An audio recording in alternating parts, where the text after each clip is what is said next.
Because let's face it, employees make decisions based on what's good for them, and an owner's making decisions, hopefully what's good for the organization. So when you align those two goals together, there's a magic sauce that really happens. So I wanted to do that. People don't want to be led with vagueness. People want to know what's going on, what they got to do, what you're going to be measured on. So those are some of the rules. So my book is 3 years of profit sharing not done correctly.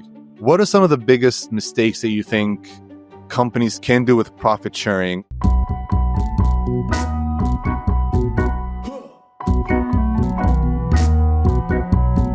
Welcome back to another episode of the Organized Chaos podcast. I'm your host, Nahat Kerala, and today we are diving deep into one of the most underutilized yet very powerful strategies for explosive business growth, and that's profit sharing. My guest today is Rob Gallagher. He is a serial entrepreneur and the CEO of ProfitX, which is a company that is revolutionizing how entrepreneurs think about scaling their businesses through strategic profit-sharing models. Rob isn't just talking theory here.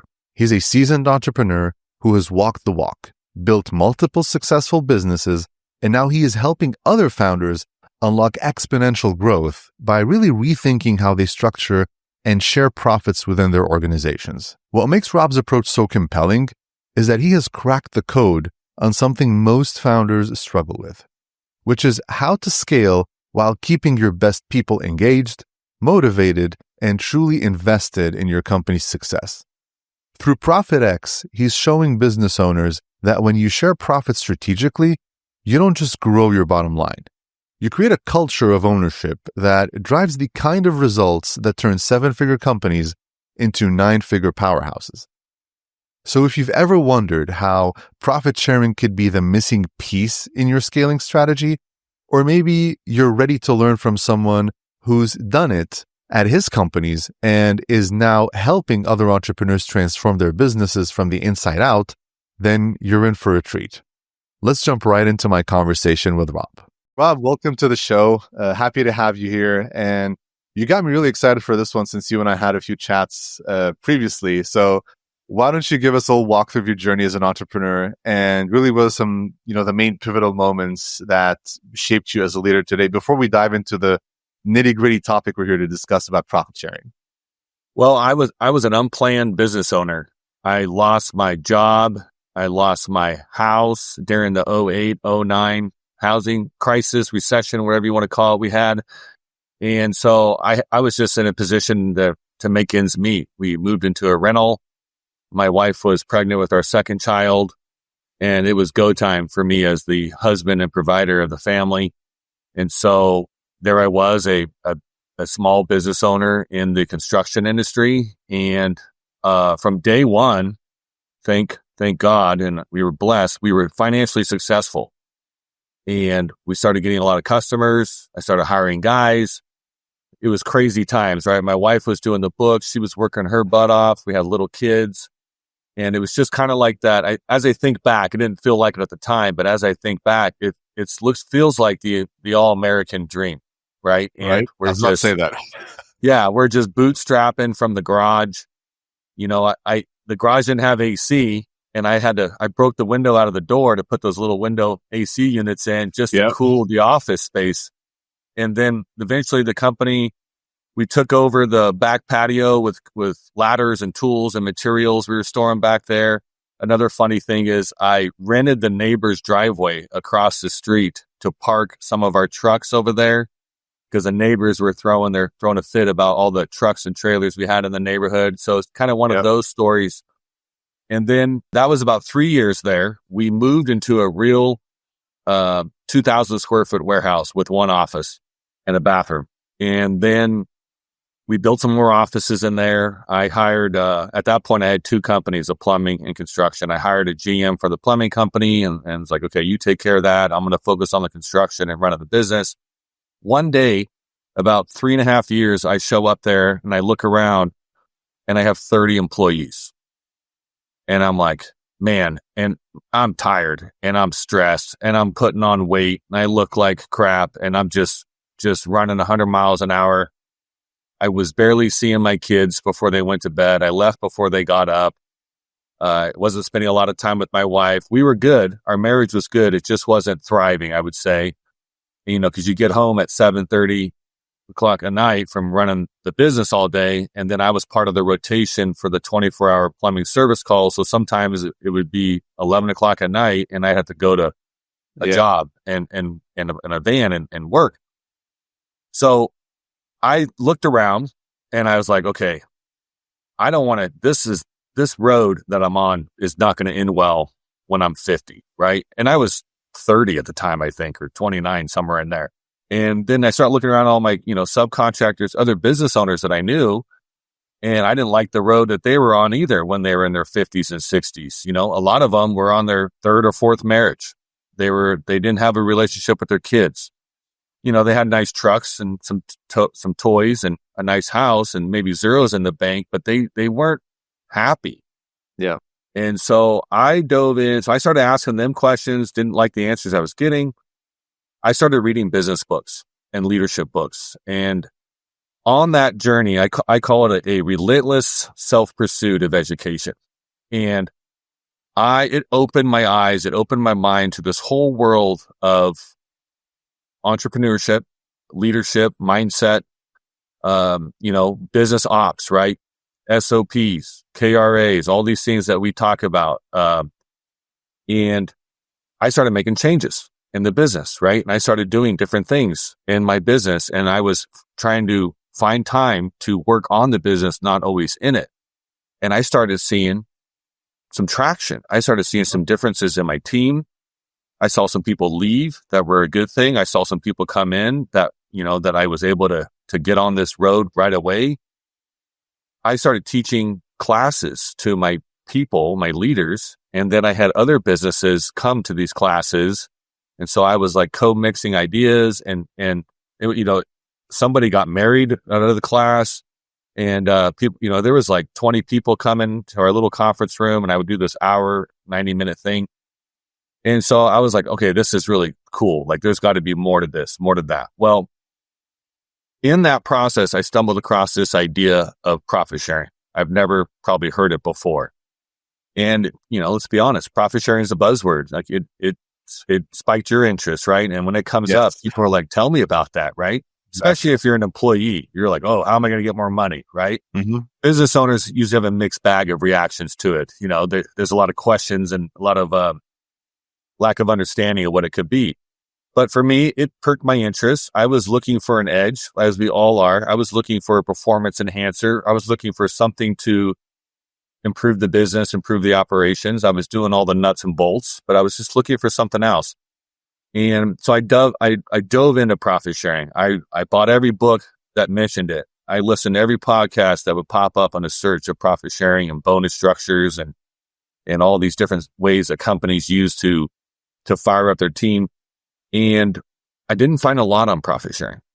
This is 10 years ago, 2000, or more than 10 years ago. It was like 2014.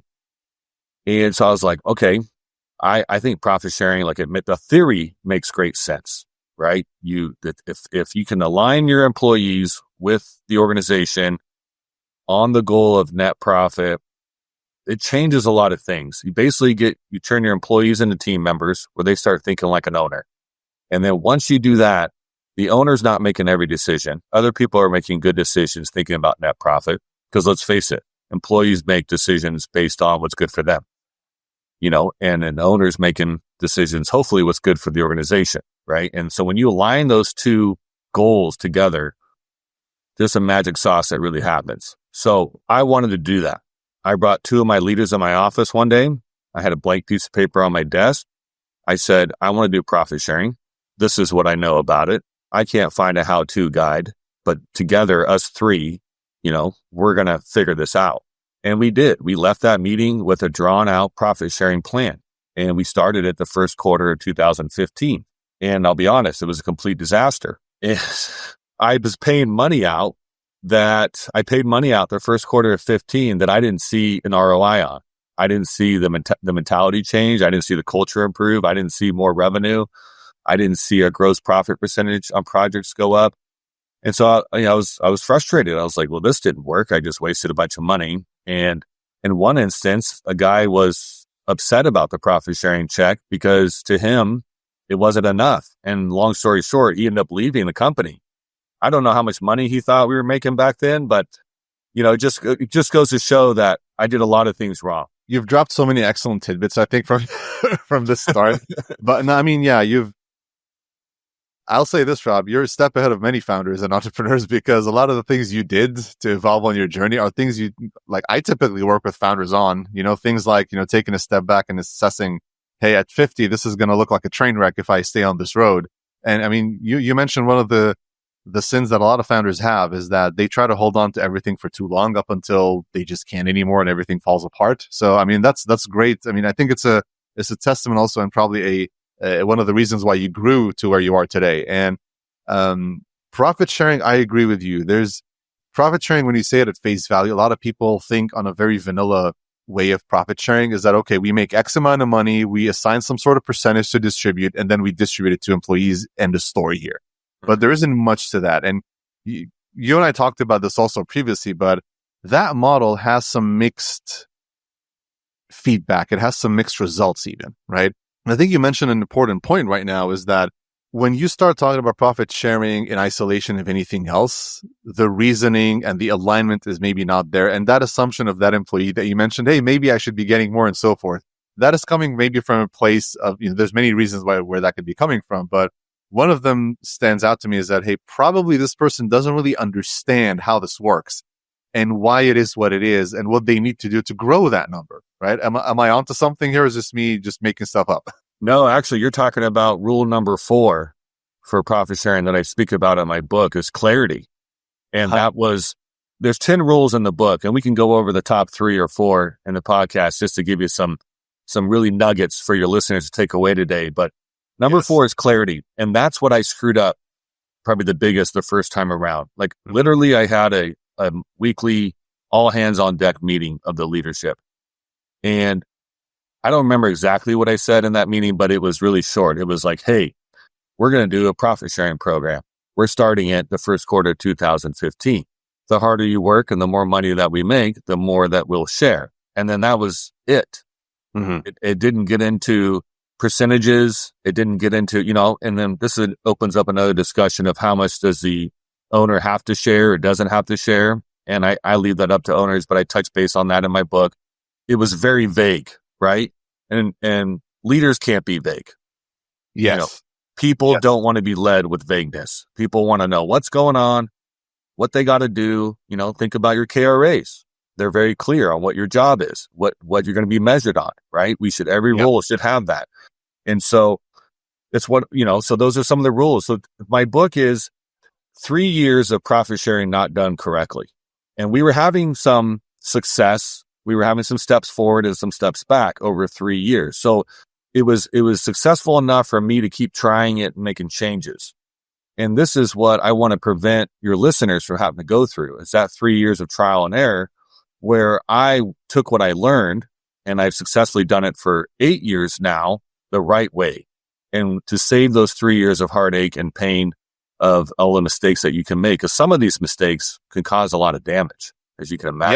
Yeah. And Rob, you mentioned there's, you have 10 rules. And again, the traditional profit sharing that most of us know about is that model, which is not clear, doesn't work very well. It's more of a hit and miss depending on, how it works. What are some of the biggest mistakes that you think companies can do with profit sharing? And how do those translate into some of these rules that you think maybe the top 2 to 3 rules that any company should follow whenever they're entertaining the idea of profit sharing? Well, most companies, first thing they do is they don't call it profit sharing. They call it bonuses, right? Or a commission type thing. So the verbiage right away sets the wrong mindset. Most companies, I think in corporate America, are on some kind of quarterly bonus system, if they have it, right? That's the most typical. And that's how we started. We did it every quarter because that's what we knew. We didn't think to do it any other different way. And or they're on a Christmas time of year type bonus. Yeah, end of year. Okay. End of year that we also did, right? We did all the typical things that most people do because that's what we knew. That's what my employer before did. He didn't do quarterly. He just did the Christmas bonus once a year. And so we started that way. What I learned, what the biggest thing that people can take away of right now is those bonuses don't matter. They're 100% waste of the company's money. Why is that? They're getting them. They're happy when they get that check. Let me tell you why. every person on this planet that I know, I'm sure there's somebody that's different, but most people, monthly bills are monthly. Everything that they think about with money is every month. We don't talk about our grocery budget every quarter. We don't talk about our cell phone costs on a yearly basis, right? Everything we do is how much per month, how much per month, how much am I making per month, how much is going out per month, right? Exactly. 100%. So if we're not injecting money into that monthly budget or that monthly mindset, that financial needle gas tank that we work on every month, we're not affecting their daily life. And profit sharing system is supposed to fire up the daily life and decisions that your team makes. They're supposed to change that. They're supposed to influence that. And so when you pay out a monthly profit sharing based on a monthly P&L, a net profit on the monthly P&L, your people think about that the first week of the month. When you do a quarterly system, in the middle of April for the first quarter of the year, nobody thinks about that the whole month of January. Nobody's thinking about that the month of February. It's April. Right. They're like, oh, okay, I might get a couple $1,000 or whatever it is in the middle of April. I can't improve my lifestyle based on that. Maybe we'll take a trip, right? That's the trip money that we're going to do with the anniversary or whatever's going on that, the birthday parties. But your team members, they're employees still. They're not team members yet. They're not changing what they do every day to get that monthly check, if that makes sense. Yeah. No, that's a good point. So let me play devil's advocate here for a little bit, right? Because small businesses typically, there's always the cash flow situation comes to mind, right? Well, maybe what if this month our cash flow isn't as great as it needs to be? Maybe we're overextending ourselves with some kind of monthly cadence. Mm-hmm. If any founder is thinking of that, right? What is your recommendation? Do they actually start in a typical fashion, maybe quarterly or so forth, and ease their ways into monthly? How would you recommend, or just if you can't do it, don't do it until you can afford it and then go from there? What are some of the things that you would recommend in that case? So this question is closely related to the seasonal type businesses, right? Okay. Yeah. So that's what we're talking about. The up and downs of business, which every business has, right? I have them. One of my businesses that I have is a car wash. First thing that pops in mind is seasons, right? Yeah. And I've learned this from the car wash, doing the profit sharing over there. Also in the construction or service type businesses or even retail, there's big time seasons in retail. So the way we do profit sharing, we don't have this is how we start profit sharing. We can get into more detail of the different stages. But so you'd say you're a business owner, you're listening right now and you're like, I want to do this. This is how we start. You take your P&L month by month for the last 12 months, right? So you have a baseline of what your net profit is, okay? And first of all, you should not be profit sharing if you're not making profit, right? There's 3 things that you need to do profit sharing. You need to have profit, you need to be a leader, and you need to have good counting, okay? So if you're slacking in any of those areas, focus on those. Don't worry about profit sharing. This is the octane boost in your gas tank. You still need good fuel to operate first. Okay. So let's say we got all that. You're making some profit. You're working hard. You got a good team. You're a leader. You're reading books. You're going to leadership conferences. You're really trying to be a better leader. That's really important because you have to create trust to do this. And you have to know how to create clarity, and you have to know how to lead a team in a battle every day. That's part of being a leader. Anyway, so seasonal businesses are up and downs. You lay out the last 12 months and you go, okay, these are months that maybe we didn't make profit or we break even. These are months that we did make profit and these are really good. I'd love to profit share some of these months. What I would do, and this works, this is crazy, this is going to blow people's minds, is I would get that average number for 12 months. Okay, so let's say it's $20,000. Some months you're making 40, some months you're making 0. On average, it's 20. You're making 20,000 a month or 50 or whatever it is. Let's say 20. And then that becomes your base threshold. And then let's say you want to profit share to 4 people. Your DMs, the people that influence the net profit in your company the most, or 6 or whatever the number is. Let's say it's 4. Let's say it's a small company. You're going to take 4 people times $1,000 because that's your base minimal threshold for profit sharing is $1,000 a month. Why is it $1,000 a month? It's a 4-digit number. It sounds way more than a 3-digit number. And it's actually enough money to change their monthly life. Depending on where you live in this country, it can actually pay half your rent, pay your groceries, depending on your situations. It's enough money for you to think about. That's why we start there. Yeah, it makes a difference. So now you take your $20,000 average, you add on the $4,000 cost of the profit sharing program, which is $24,000. That's your threshold for profit sharing. Your company every month has to make $24,000 net profit before you profit share. Now, there's going to be some months where you've never hit those numbers, right? And your team maybe know this, and they're going to not be motivated those months. Like in the car wash world, this is a thing. When it's raining, we're not washing cars. And the team knows that. And if we're not washing cars, we're not going to make profit. Okay. But what I saw when it's led correctly and coached correctly, the lows are less low and the highs are higher when a properly done profit sharing program. So even though you have your winter months of rain or you're seasonal in the retail, let's say you're in a beach town, you sell surfboards, right? You're not going to sell surfboards when it's crappy weather, but your team and the leader will do things. They'll get creative to do something for more revenue those months or reduce costs more those months. So the lows are less low and your highs are more high. And then your average income over the year will actually be higher and you'll be able to afford the more profit sharing or the profit sharing in the good months, if that makes sense. No, that makes a lot of sense. So Rob, you mentioned that you made mistakes doing this yourself, but now it's been successful. Can you give us some examples of some of the successes you've seen from your profit sharing program today before we talk a bit more about your program and ProfitX specifically? Yeah. I mean, I saw a plumbing company double net profit within 1 year by a properly executed profit sharing system. I saw businesses that would lose money during the down time of their season actually break even. And then their income in the good time of the year go up 30%. And so I've seen culture improve. This is not even talking about money here. Like there's a lot of good here that doesn't have to do with dollar signs. People feel like they're engaged. People feel ownership. People feel more valued in an organization that has profit sharing. And as human beings, if you want to get down the nitty gritty here, we want to feel valuable. We want to leave. We want to be part of something when we leave home, get out of our warm bed, shower, get dressed, eat, fire up the car, drive, sit in traffic to go somewhere. We want to feel like it matters.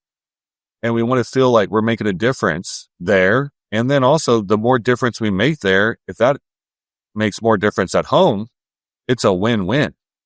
And then as your employees turn to team members because they're thinking about the organization, the owner's time, if he's doing it correctly or she, will free up to do more leadership stuff and build better relationships.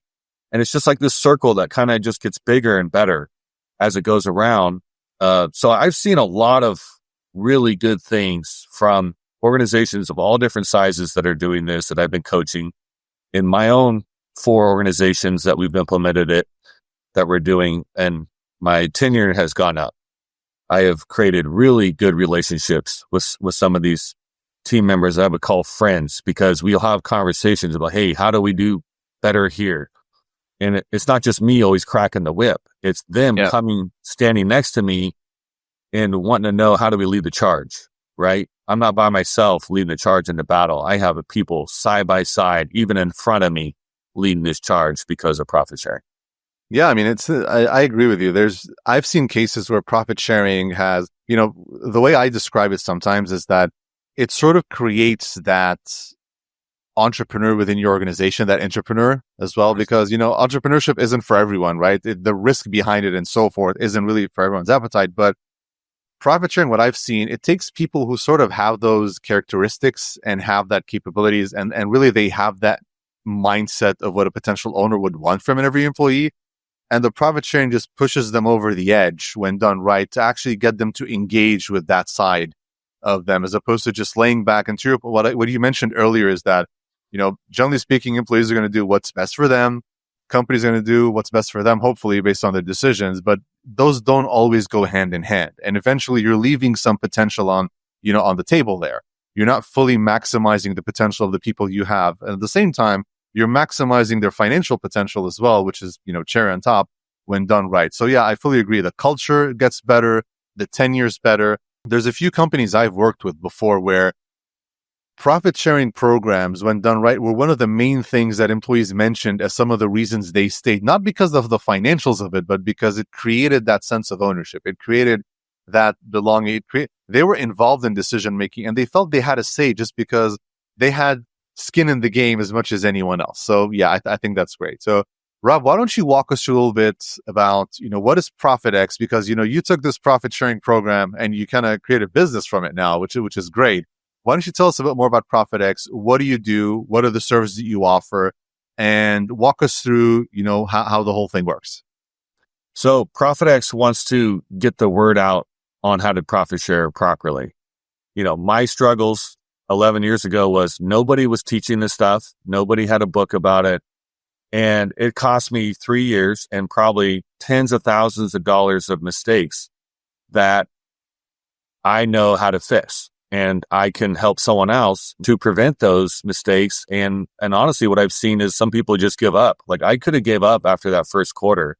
My frustration was through the roof when I paid out money and people were upset at me. And I was just mind blown by that, right?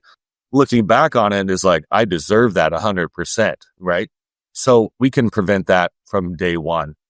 Also, once we learned, and I have multiple companies that I've started and bought since then that I've implemented properly from the get-go, get a much faster turnaround where I've seen profit sharing being effective within 90 days and have the culture improved and everything fired up, revenue going up, net profit going up, costs going down.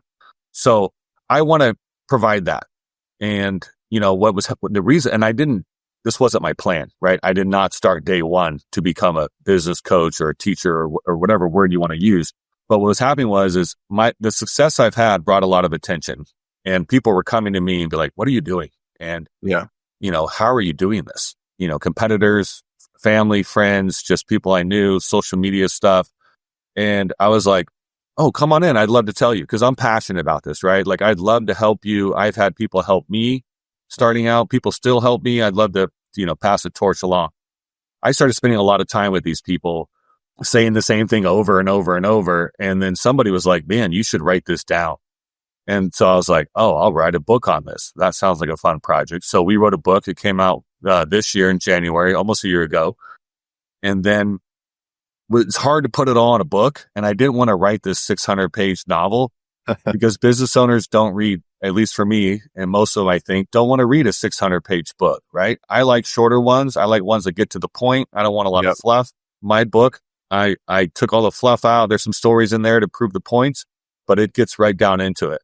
So I did a course, a video course that you can purchase on profitx.co, where it's 27 videos, and we go into really deep into all the aspects of profit sharing, what you got to be as a leader, all the things you need to have set up, the things you need to understand financially, and then exactly how to do it, why we do it. The spreadsheets are in there. A sample kickoff speech is in there.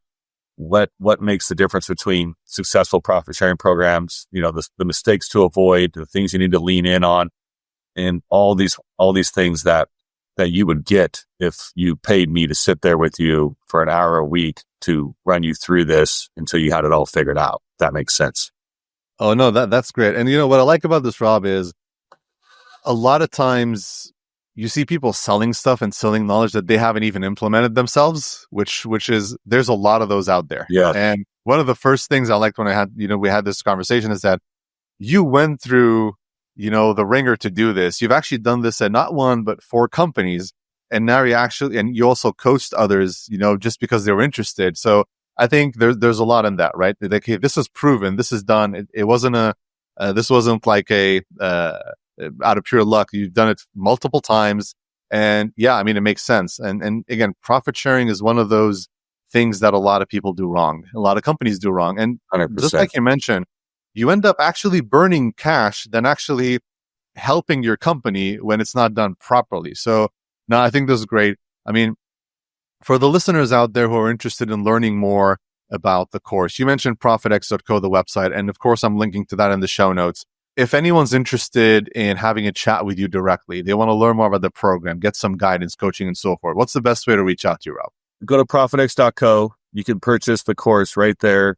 One of the packages comes with 3 hours of my time sitting with you. I want you to go through the course first, right? Mm-hmm. Because why would I talk to you when you haven't done the work yet, right? This is going to take some of your time and some work. You can read the book if you're still on the fence. I think we sell it for like $10 on Amazon. We're not making any money on it. Just getting the word out there. Read the book. Hear some of the stories. Read about the rules. Understand what DMs are. Like, just get a base foundation of what profit sharing is. And if you think that's a good fit, go through the course. You should be good to go. If you have some questions or you need some guidance, I'm available to sit down with you and help you finalize it. No, perfect. I'll include links to all those things you mentioned in the show notes. Well, Rob, this was an amazing episode. Thank you for all the information you shared. And anyone out there who's interested in learning more about profit sharing, click on those links, reach out to Rob, purchase the course. You'll learn a lot, guys. I've been through some of the stuff as well. I mean, it's gold when done correctly. Rob, thanks again for the time, sir, and pleasure having you. Yeah, pleasure talking to you. Thank you so much.